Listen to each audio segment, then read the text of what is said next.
My name is Andre. I was a student in the last batch as well, last year, and we will be talking. Yeah, and we will be talking a bit about subsetting data with pandas.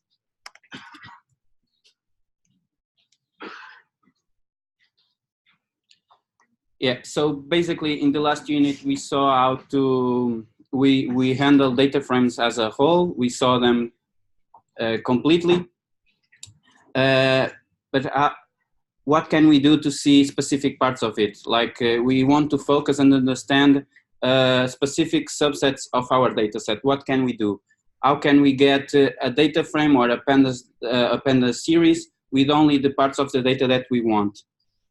So that's what we will see now. Imagine that we have a data frame and we want to select just one row of our data set, or that we want to select multiple columns, or that we want to select data based on a specific condition. So let's see which methods can we use to tackle this. So we will see how to handle indexes, how to set them, reset them, and sort them. Select rows and columns, chain and multi-axis indexing, filtering data sets based on conditions, and how to perform basic math operations, and how to add columns to existent data frame, and how to drop columns and rows. So first thing first, indexes. So basically, the index is something, as you saw in the first unit, that identify each record, and we can use the pandas function reset index to remove the index that we previously had. For example, we had the room ID as index in this data frame. We use this function, reset index, and we can see that now we don't have room ID as index of our data frame anymore. So basically, pandas automatically gave us again a default index that goes from 0 up to the total length of our data frame minus 1. That's the default index of our data frame. And as you can see, our previous index is now just another column in our data frame, room ID, as you can see here. And what if we don't want this index to be a column? Well, we can set the argument drop equals to true to remove this column from our data frame. By default, it is false, but setting it to true, the index will not become a column. So what about if we want to choose another index? What can we do? We can use the set index function and then give the name, a string of a column that we want to use as index. And then this column will become the index of our data frame.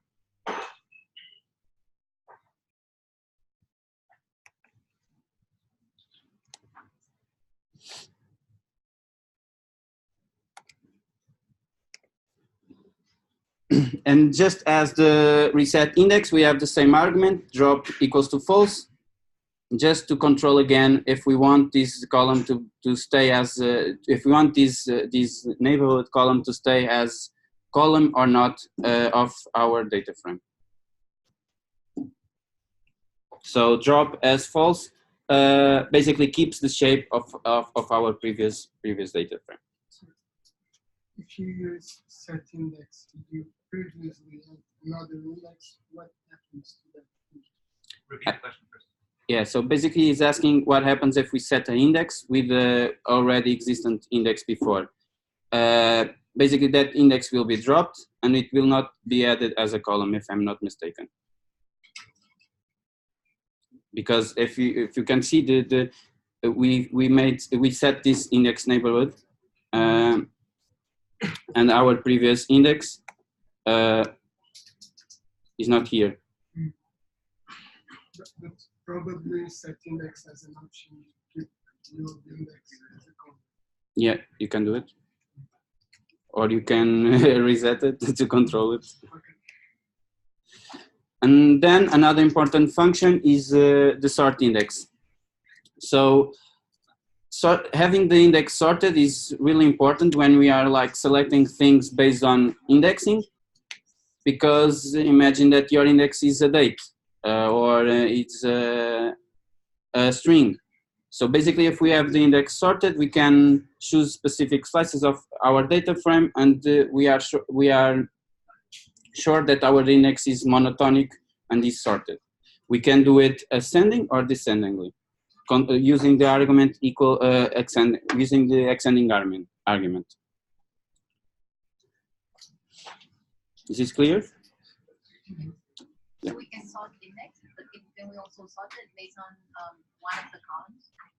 Yeah, with sort index, we'll be organizing the data frame based on the values of the index. Then you have another function called sort values, and then you can select a subset of columns that to use as sorting for the data frame.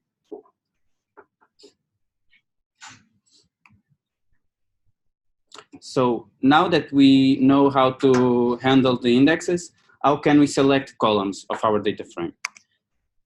The first notation that we'll be learning is the dot notation. So basically, we can select a column using the name of the data frame variable, dot, and the name of the column. So the issue with this one is that imagine that you have weird characters like spaces or something in your columns. You will have a syntax error calling this method. So an alternative to this is brackets notation. With this one, you pass a string, it can have spaces there, and you will be selecting a column of your data frame. As you can see, when we do this, when we do a dot notation or a brackets notation, with this we are selecting, we are given a Pandas series. So basically we are getting a column of our data frame as a Pandas series. Any question?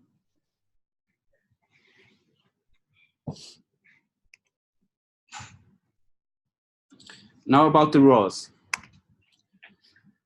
There are a couple of cool functions for selecting rows. One of them is the iloc method. So iloc allows us to select rows from our data frame based on the position of the row. So basically, imagine that we want to get the first row of your data frame. We can do data frame.iloc and then use brackets with the position that we want from our data frame. And once again, here with this notation, we are only selecting one row. We are given one Pandas series with the information of that complete row. Can you specify a series of arguments, saying I want to go 0, 1, 2? Yeah. You can pass a list of positions. You can select. You can put in the argument a slice, like from 0 up to 5, just as you do with a Python list. But then it will return data frame. Yeah.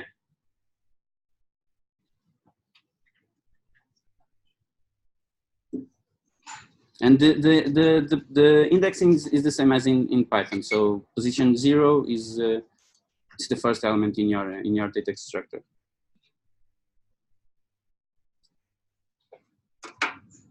And basically, one thing that I didn't tell you about the brackets is that if you are only using one bracket and you are selecting a single element, you will get a Pandas series. And imagine now that you are passing a list, for example, 0, 1, and 2, you are passing as a list. We have like 2 brackets, and we will get a Pandas data frame. Like this.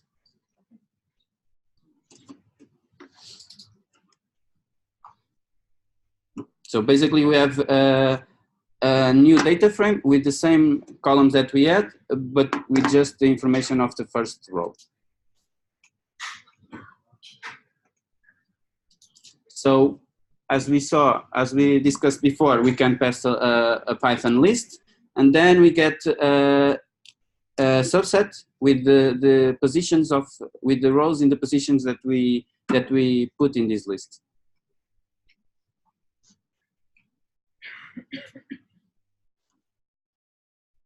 Any question? Yep. If we want to use that index, how will we? Sorry. Yeah, we'll see how we can do it just in a minute. Yeah, we can also use, instead of integers, we can use booleans to select positions. So imagine that we have a Boolean array, you can pass it, and it will retrieve the rows that fulfill the condition that your Boolean array, that the Boolean array that you place there is. Is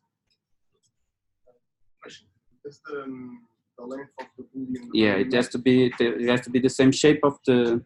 Good question. Sorry to not tackle that. So slices, for example, just as in Python, we can select a subset of a data frame using the double dot operation. So for example, here we are selecting all the rows up to the third position of our data frame, and it's the same as in Python. So the right one is inclusive, the left one is inclusive, the right one is exclusive.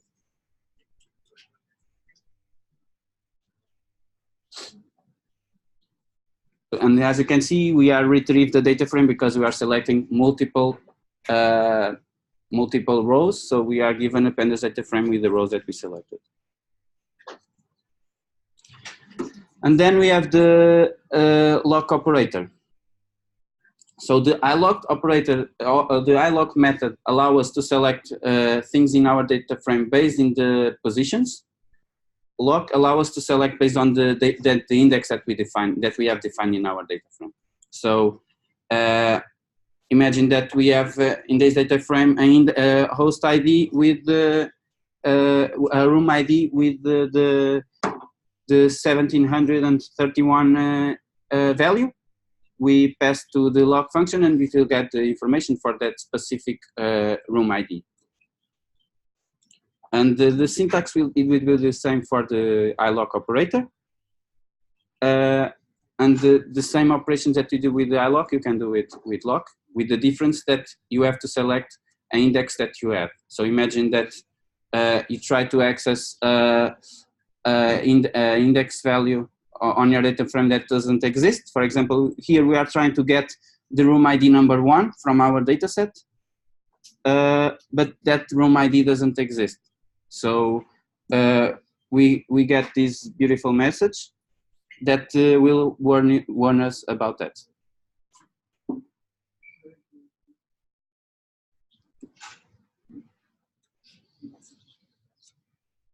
Any question or something?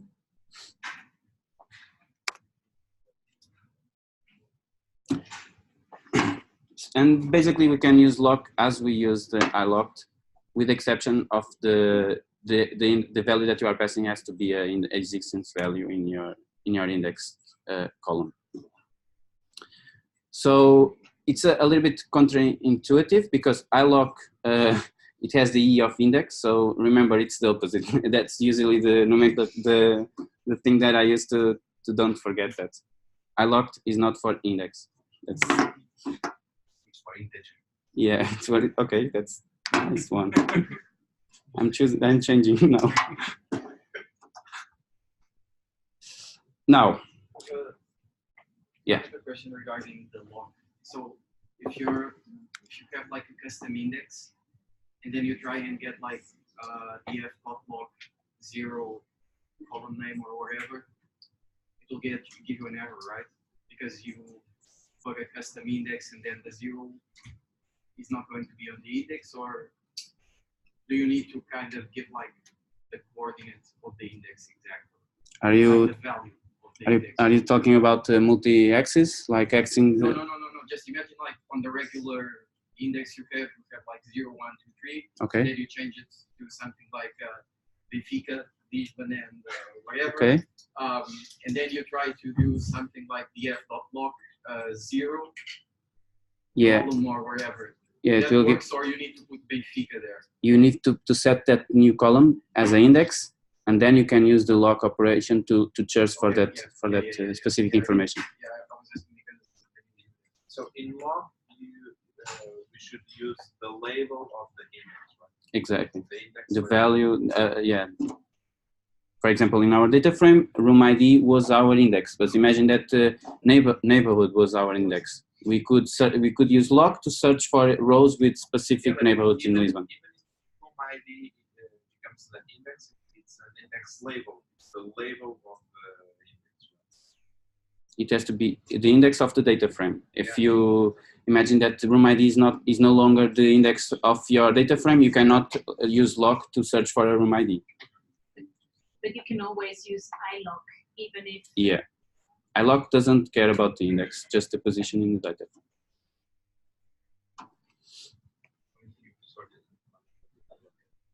Yeah, that's the issue. Sorry, one more question. Yeah.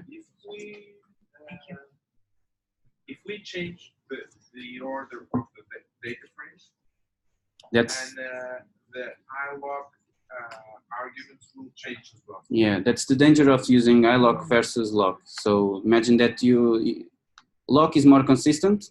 Even if you change the order, it will give you the value for that. Yeah. The same. Yeah, the iLock, you depend on the order of the data frame.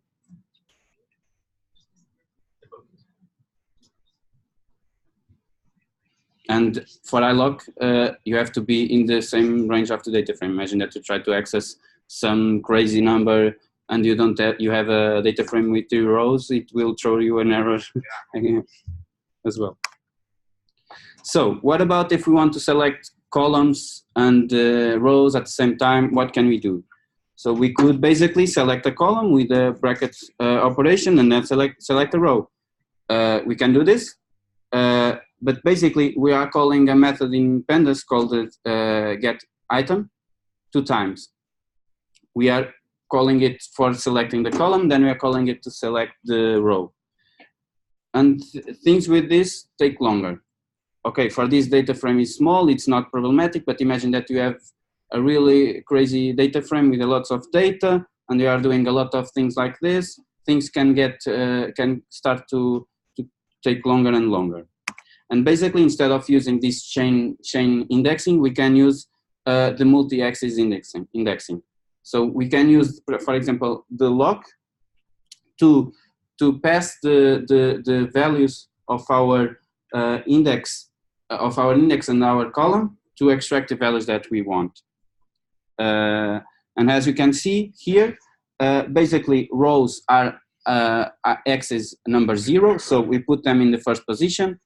Then we put a comma, and then we select the axis number 1, that is the columns of our data frame. So basically here we are selecting the row with the index value, because we are using the lock operator with the index value 70,031, and we are selecting only the neighborhood column. And with this, we get a string, because basically we select a Pandas series and a specific value of that Pandas series. Sorry, where? Okay.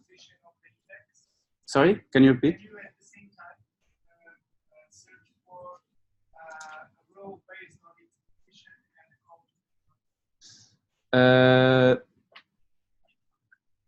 With lock?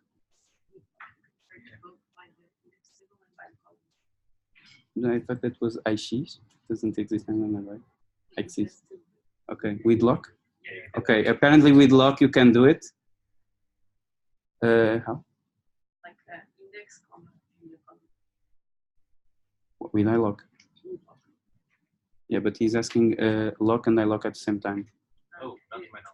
So, Yeah, that was before. There was a method called IX, and it's deprecated now. And I think With lock you can almost. okay. The time. So yeah, we're already 20 Okay. minutes in here. We're Okay, like I will. a little over halfway through. Okay. So you guys, if you have questions, go ahead and write them down, and then we'll come over and answer them afterwards. Okay. Just make sure you guys get enough time hacking on this one. Okay. Subsetting based on conditions. We can use the mask method, and basically we put the condition that we want, and then we will hide the values that fulfill this condition. The norm is pretty suggestive. And then the shape of the data frame is we keep the shape of the data frame, but the values are all none.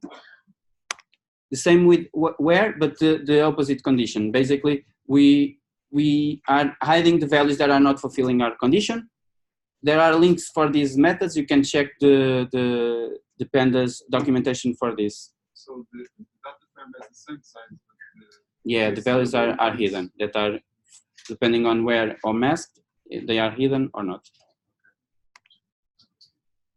But you can also use brackets to pass like a Boolean list, and then we will select rows based on this condition as well. So it's another alternative. And then we can perform basic math operations to add the information to our data frame. So basically imagine that we want to multiply one column by a value. We can do that and assign that new Pandas series to a new column of our data frame. For example, here we have a new column called price per week. And we can do this with multiple columns, like dividing accommodates a column by bedrooms. And then there is also a pretty nice function called assign, where you can do a lot of operations at once, and it will give you the same data frame that you have, plus the columns that you are putting in this function.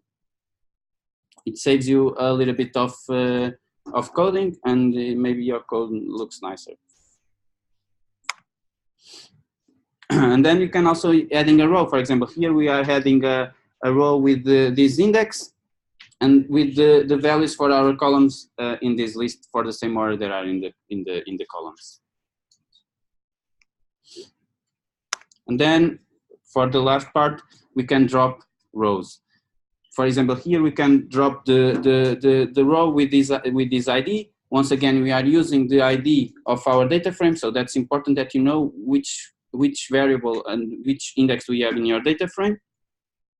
So we use labels equals to the name of your column, to the name of your index, to the value of your index. Basically, it's the same. You are with labels. You are dropping things in the axis equals to 0. And here we can pass a list as well. And we can also drop columns using the columns equals to the name that you want or the list that you want. And then you are dropping things in the X number 1. This means in the columns axis, you are dropping columns. And that's it. Any questions?